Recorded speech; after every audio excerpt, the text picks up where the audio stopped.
గొడ్డ గొడవ ఏంటి? ఆపరేషన్ చేసే ముందు డాక్టర్ ఏం చేస్తాడు? హాస్టల్ రాయించుకుంటాడు. మత్తిస్తారా? కరెక్ట్, ఇది కూడా అంతే. కోత్తే తెలియకుండా ఎక్కే మత్తు. ఎర్ర గుడ్డ కట్టి మరి ఎర్ర పుష్పాలం అయిపోం కదా. పుష్పం ఇక్కడ, ఫ్లవర్ కాదు. ఫ్లవర్ బొకేనా? ఇనేసడా ఏటి గోండా బ్యాచ్ అంతా గుమ్మం తెరిసారు. ఇంట్లో ఏ ప్రేతాత్మలు చేరకూడదని ఇది కడుతున్నా. ఆల్రెడీ చేరిపోయింది కదా. తెలిసిపోయింది నిన్నే అని. మరదే మీ మంచి కోసం మీకు పట్టిన దెయ్యాలు పారిపోవటం కోసం పూజ చేయించి ఎర్రగుడ్డ తెచ్చా. చూసుకో, ఆడితో పాటు నువ్వు కూడా పారిపోతావేమో. ఇప్పుడంటే కొత్త పెట్టే, నువ్వు ఎప్పుడో పట్టావు కదా, నిన్ను కూడా తీసుకుపోతాయేమోనని.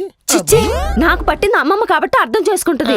అదే ఆపోజిట్ ప్లేస్ లో మిమ్మల్ని ఊహించుకొని అంట్లమ్మ మీకు పడితే మళ్ళీ ఇదేంటే?